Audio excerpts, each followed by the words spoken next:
Assalamualaikum warahmatullahi wabarakatuh.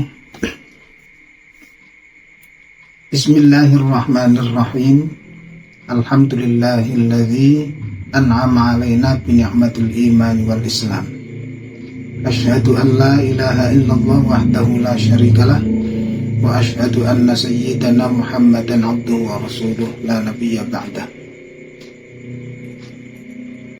Kemudian yang berikutnya, setelah kita tahu wahyu itu turun kepada malaikat, sekarang tinggal bagaimana wahyu Allah itu turun kepada para rasul. Cara pertama, ada kalanya wahyu turun kepada para rasul itu tanpa melalui perantaraan. Jadi dalam hal ini, atau dengan cara yang pertama ini, Rasulullah itu menerima wahyu tanpa perantara, antara lain dengan mimpi, ya tentu dalam hal ini mimpi yang benar di dalam tidur. Ini juga diperkuat dalam hadis riwayat dari Aisyah, yang Aisyah itu menceritakan atau menyampaikan, sesungguhnya apa yang mula-mula terjadi pada Rasulullah SAW adalah mimpi yang benar di waktu tidur.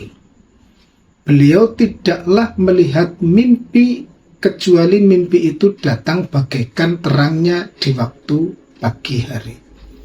Ini riwayat dari Aisyah, menceritakan ketika bagaimana Nabi menerima wahyu.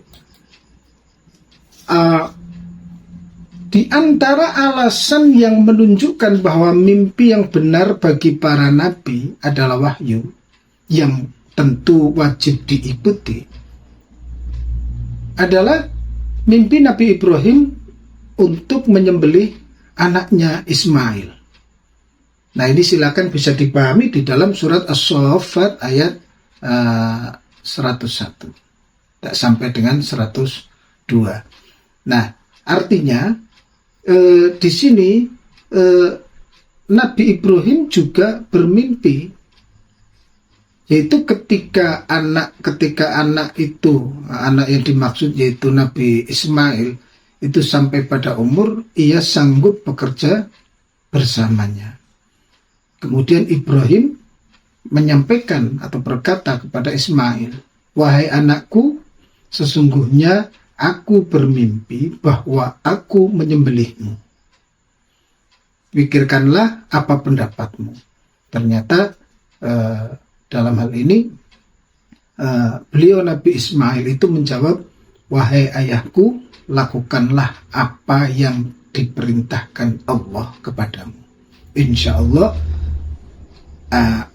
engkau akan mendapatiku termasuk orang-orang yang sabar." Di sini Ismail itu langsung memahami mimpi yang disampaikan oleh Ibrahim itu sebagai perintah Allah, sehingga kemudian Nabi Ismail justru mempersilahkan kepada Nabi Ibrahim untuk melaksanakan tugas atau melaksanakan kewajiban yang disampaikan melalui mimpi. Nah, artinya di sini mimpi terutama ya tentunya adalah mimpi yang benar, dan itu oleh Rasulullah, oleh utusan-utusan Allah, itu juga itu juga merupakan cara wahyu turun. Nah, dalam hal ini perlu saya tambahkan bahwa mimpi yang benar itu sebetulnya tidak khusus bagi para rasul saja. Jadi mimpi yang benar tadi yang demikian itu sebetulnya ada juga pada orang-orang mukmin seperti kita. Namun tentu berbeda. Kalau mimpi Nabi itu adalah wahyu, tapi kalau kita, ya tentu bukan merupakan wahyu. Itu yang membedakan. Tapi tetap sebetulnya mimpi yang baik itu juga ada pada diri kita. Jadi mimpi yang benar bagi Nabi di waktu tidur itu merupakan bagian pertama dari sekian macam cara Allah berbicara seperti yang disebutkan di dalam Al-Quran.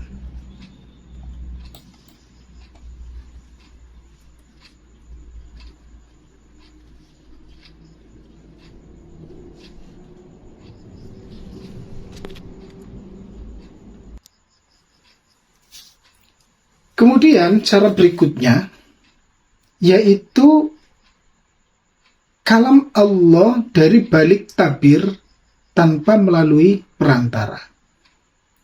Ini terjadi pada Nabi Musa alaihissalam seperti yang disampaikan atau dijelaskan di dalam surat Al-A'raf ayat 143.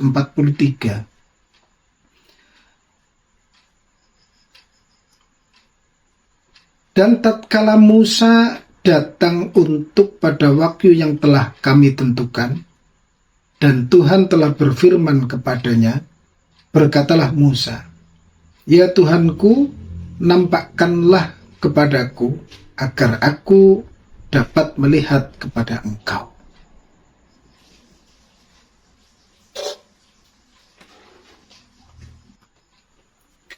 Selain itu, kalau kita mengikuti pendapat yang paling sah, para ulama juga mengatakan bahwa Allah pun telah berbicara secara langsung kepada Rasulullah Shallallahu Alaihi Wasallam pada malam Isra dan Mi'raj, dan ini termasuk bagian kedua dari apa yang disebutkan oleh ayat tersebut di atas, yaitu dari balik tabir.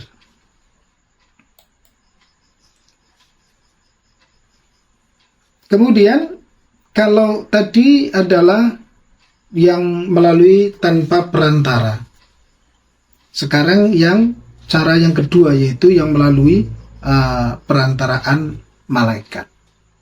Ada dua cara penyampaian wahyu oleh malaikat kepada Rasul.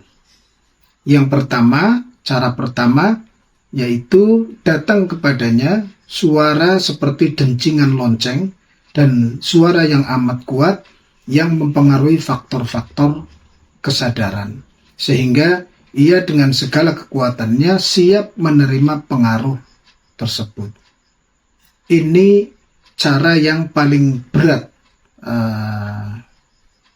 bagi Rasulullah Shallallahu Alaihi Wasallam. Apabila wahyu yang turun kepada Rasulullah dengan cara ini, maka dia mengumpulkan semua kekuatan kesadarannya untuk menerima, menghafal, dan memahaminya. Dan mungkin suara itu sekali suara kepakan sayap-sayap malaikat seperti diisyaratkan di dalam hadis. Itu gambaran mengenai cara yang pertama yang melalui perantara malaikat. Kemudian cara yang kedua, malaikat itu menjelma kepada Rasul menjadi seorang laki-laki atau sebagai seorang laki-laki dalam bentuk manusia. Cara ini lebih ringan dari cara yang sebelumnya, karena ada kesesuaian antara pembicara dengan pendengar. Dalam hal ini Rasul merasa senang sekali mendengar dari utusan pembawa wahyu itu, karena merasa seperti manusia yang berhadapan dengan saudaranya sendiri. Itu cara yang kedua yang melalui perantaraan malaikat.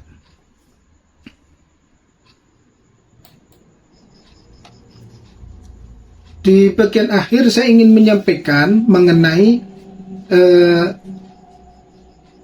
tuduhan-tuduhan orang kafir, termasuk juga kaum orientalis seputar wahyu. Jadi kaum orientalis atau kafir Quraisy dulu itu meragukan atau ingin membantah bahwasanya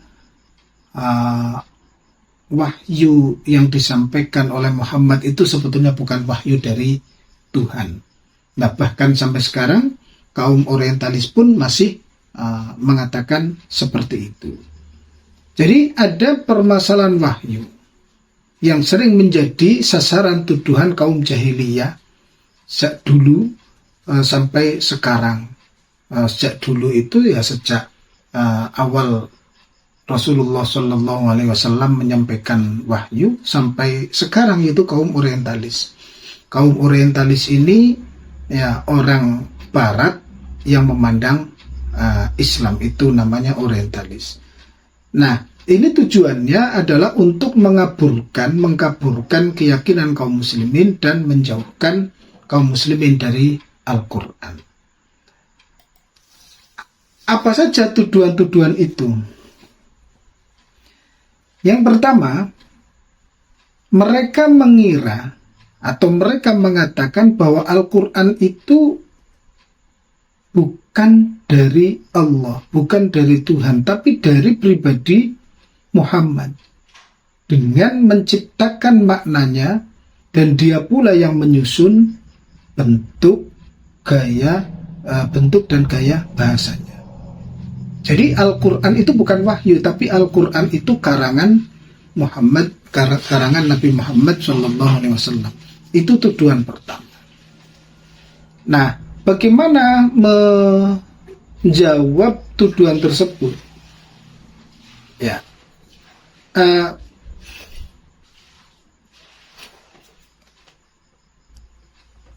untuk menjawab tuduhan tersebut, pertama, di dalam Al-Quran itu banyak atau ada ayat-ayat Al-Quran yang jelas-jelas memperingatkan Rasulullah, menyalahkan Rasulullah Shallallahu Alaihi Wasallam dalam beberapa momentum. Seperti misalnya ketika Rasulullah Shallallahu Alaihi Wasallam itu mendakwahi pembesar-pembesar Quraisy dan tidak mempedulikan Abdullah bin Ummi Maktum. Ini cerita di surat Abasa ayat 1 sampai 10. Atau ketika Rasulullah Shallallahu Alaihi Wasallam itu memutuskan untuk menyerahkan tawanan perang kepada sebagai tebusan. Jadi pernah suatu saat Rasulullah Shallallahu Alaihi Wasallam memutuskan untuk menyerahkan tawanan perang Badar dengan tebusan. Nah, kalau memang Al-Quran itu dari Nabi, ya mustahil kalau kemudian Nabi itu menegur dirinya sendiri. Artinya kalau memang Al-Quran itu ciptaan Muhammad, tentu Nabi akan menciptakan tadi ayat-ayat yang tidak mencela, tidak menyalahkan Rasulullah. Nah, ini sebagai salah satu jawaban. Logikanya kalau memang itu buatan Nabi, tentu Nabi tidak akan menyalahkan diri sendiri atau menegur diri sendiri. Kemudian ada juga momentum lain, yaitu pada saat peristiwa yang dikenal dengan Hadithul Ifki, di mana kehormatan keluarga Nabi tercoreng dengan isu yang melanda seisi kota tentang ketidaksetiaan Ibunda Aisyah. Kasus ini cukup lama membuat Madinah bergejolak, tapi Rasulullah Shallallahu Alaihi Wasallam bergeming dan menunggu jawaban tuntas dari Allah, yaitu dari Al-Quran, untuk membebaskan Ibunda Aisyah dari tuduhan tersebut. Nah, logikanya sekiranya memang Nabi itu yang membuat Al-Quran, maka mestinya dia tidak perlu repot-repot menunggu turunnya wahyu dengan kondisi yang segenting itu. Nah, ini saya kira menjadi satu bukti bahwa Al-Quran itu bukan merupakan ciptaan Rasulullah, tapi betul-betul wahyu dari Allah Subhanahu wa Ta'ala. Kemudian tuduhan kedua, itu tuduhan pertama yang mengatakan Al-Quran itu bukan wahyu tapi bikinan Muhammad.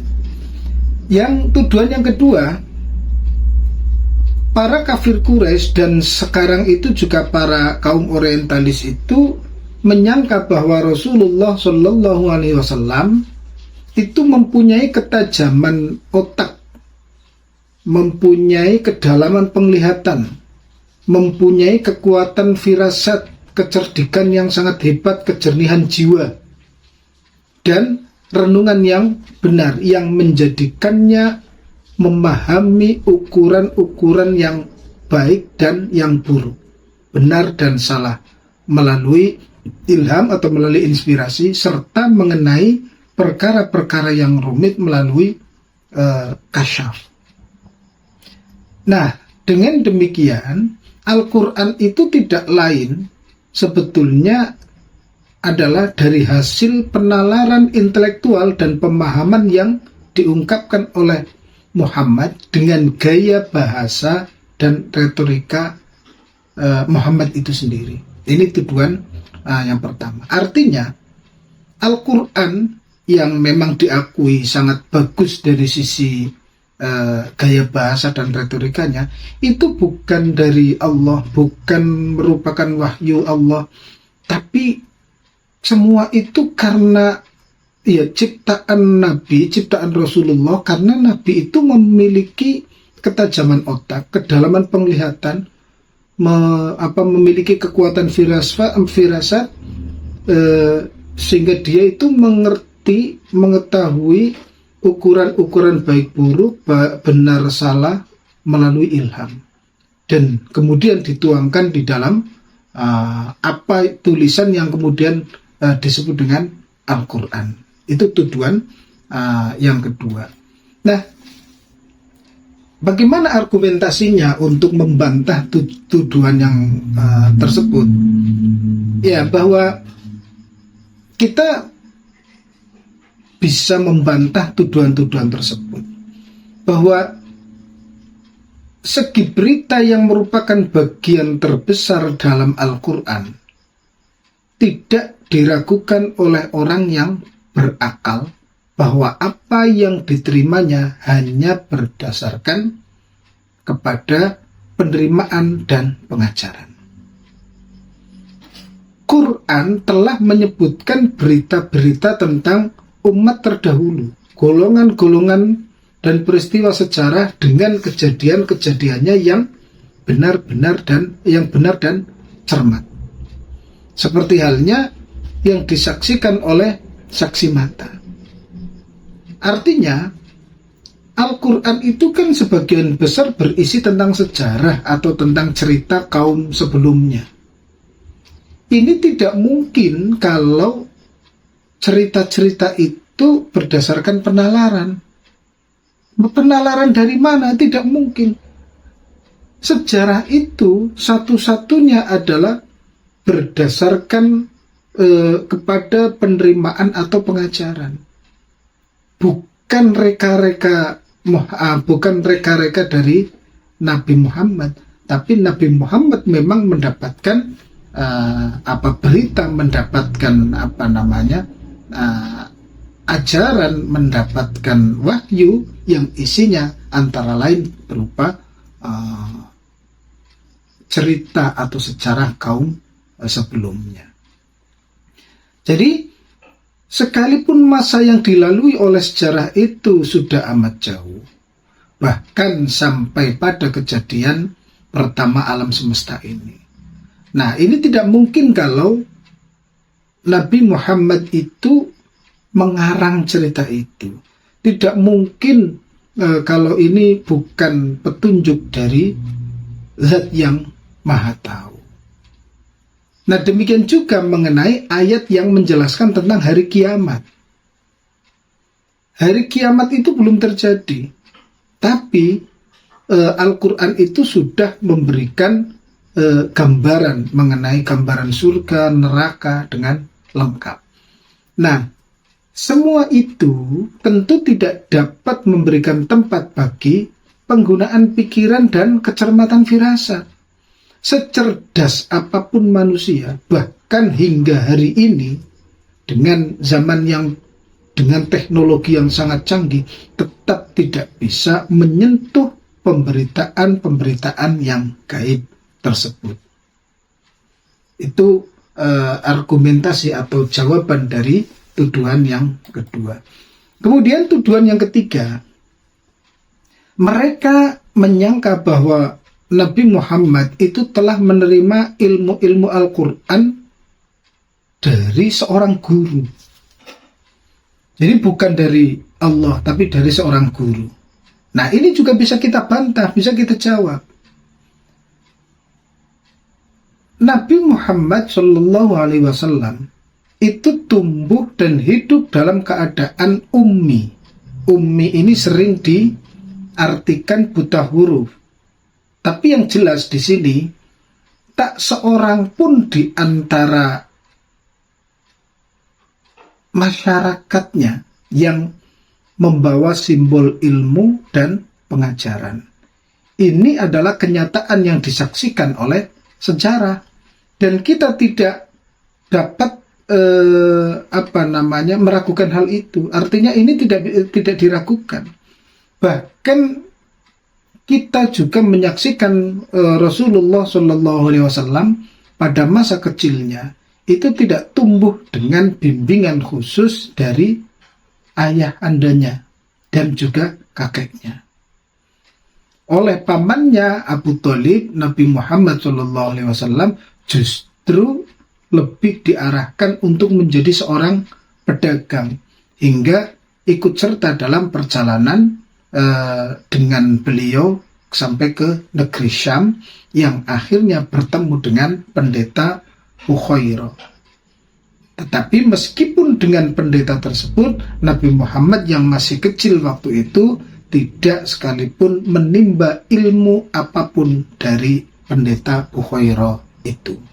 Artinya, kalau Al-Quran yang hebat itu kemudian dari seorang guru, nah jawabannya ya Nabi, fakta sejarahnya Nabi itu tidak pernah berguru, tidak pernah mengaji katakanlah.